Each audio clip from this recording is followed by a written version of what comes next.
because there are only 108. Now, throughout 2022 and the beginning of 2023, effects of climate change have immensely affected Africa and the world. From the catastrophic floods in Pakistan and Nigeria to Cyclone Freddy consuming Malawi, Mozambique and Madagascar, and more recently, the biting drought. Climate change has brought misery to millions of people in Africa. And here at home, the drought affected about 4.2 million people across the counties. Heat waves and wildfires across the northern hemisphere have also caused a huge disruption of life.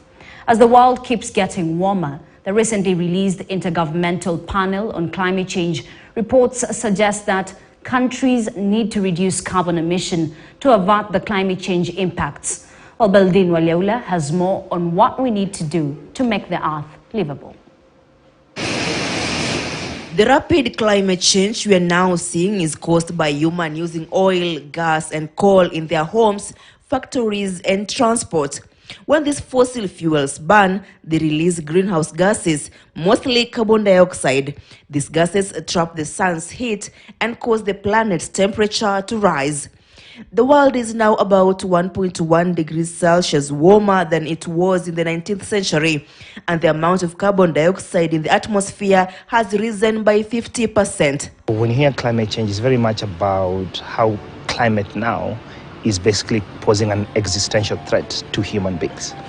We know now that human activities very much contribute to climate change. In addition to drought, African populations are experiencing floods, heat waves, and outbreak of climate change-related diseases.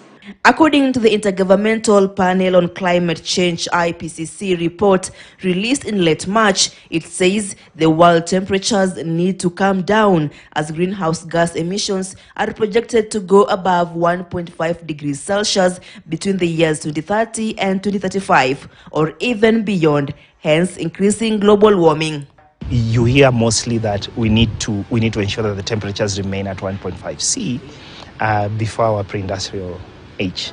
And so that means everything we do must be very much mitigated. That's why you hear mitigation. We have to adapt where we can. But because now we know that the planet is warming anyway, so there's something in the atmosphere, which is CO2. And so as much as we want to limit the emissions, we now must think of removing some of these emissions that we put in. So think about it as planetary waste removal. To keep temperatures within 1.5 degrees Celsius limit, carbon emissions need to be reduced by at least 43% by 2030 and at least 60% by 2035. And this is the time to start making the changes. While speaking at the 3rd Regional Symposium on Greening Judiciaries in Africa, President William Ruto said countries have no option but to go green. Do we continue the fossil fuel powered industrialization, which is destroying our globe with disastrous effects, or do we go green?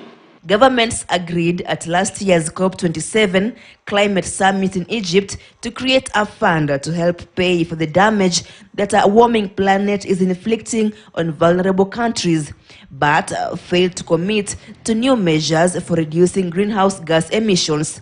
Africa is the least emitting continent, but bears the most burden of climate change. We need to continuously have a political conversation that then ensures countries put laws and limits to how much we emit, and countries that emit more need to compensate or work with countries that emit less. Among other measures to ensure energy systems are net zero carbon emitters, a substantial reduction in overall fossil fuel use, minimal use of unabated fossil fuels, and use of carbon capture and storage in the remaining fossil fuel systems, and energy conservation are part of the solutions fronted to reduce global warming. You hear, don't pollute. Think about changing how you use energy, whether it's for even clean cooking technologies, how vehicles now have to emit less, but also go to electrical vehicles, how industries must now think about other alternative sources of energy that does not pollute the air. So it's an all-in effort, I think, beyond beyond industry, it's also how we live, how we work, how we learn. Belden Walyaula, KTN News. Talk about arts. Hundreds of Kenyans